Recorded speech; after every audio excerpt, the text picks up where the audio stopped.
Muito obrigado, Sr. Presidente, Sr. Ministro, Sras. Secretárias de Estado e Sr. Secretário de Estado, Senhoras e Senhores Deputados. Antes de mais, Sr. Ministro, referir para nós o contentamento que há no aumento do emprego, na redução do desemprego, no aumento da população ativa e também neste aumento bastante apreciável, muito apreciável mesmo, das contribuições para a segurança social. Ficamos, obviamente, muito satisfeitos porque é o bom caminho que o país está a trilhar neste aspecto, mas o desenvolvimento desta ideia ficará para a próxima sexta-feira da minha parte. Depois quero pegar aqui num dos pontos que o Sr. Ministro avançou, com a questão do novo Código das Ações Mutualistas. Vai ser publicado, em breve o teremos, e há desde logo uma pergunta inquietante, que é um período de transição de 12 anos, Sr. Ministro. 12 anos, o período de transição, não é um tempo excessivamente longo? Que razão para um período de transição entre o Código atual e o Código futuro? 12 anos parece-nos, esta perspectiva, uma eternidade.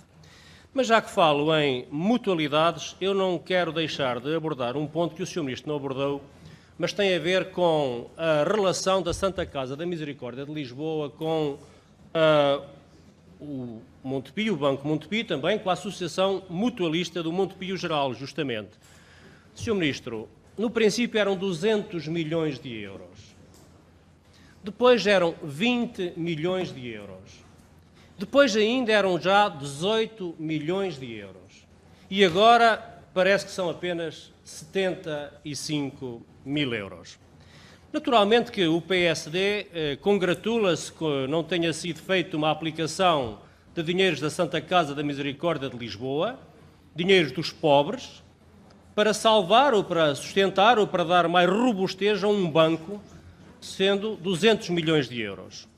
E, obviamente, nós ficamos satisfeitos porque o PSD contribuiu para que este disparate sem nome não prosseguisse.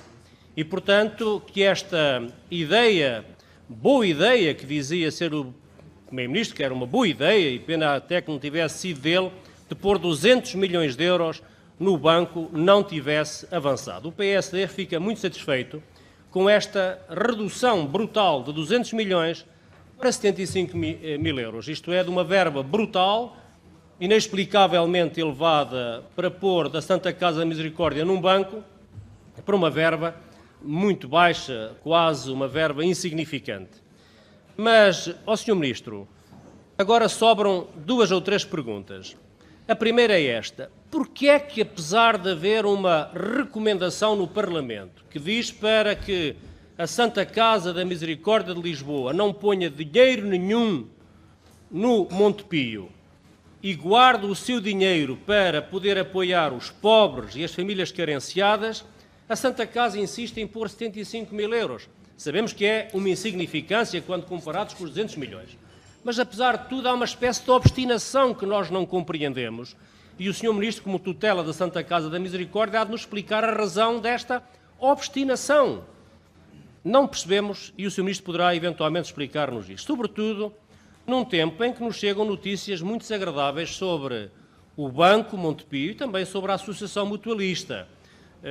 Segundo parece, as perdas foram quase 50% no primeiro trimestre de 2018, quando comparadas com o primeiro trimestre de 2017 no banco, muitos milhões de euros de perdas. Portanto, os lucros do banco, como dizia um jornal, afundaram. E depois também, na área da Associação Mutualista, há perdas enormes no âmbito dos seguros, cerca de 11 milhões de euros em 2017. E, portanto, a pergunta verdadeiramente são duas neste caso. A primeira é: que razão para esta obstinação? É verdade que é uma obstinação cada vez mais insignificante e cada vez mais irrelevante, mas porquê, apesar de tudo, esta obstinação?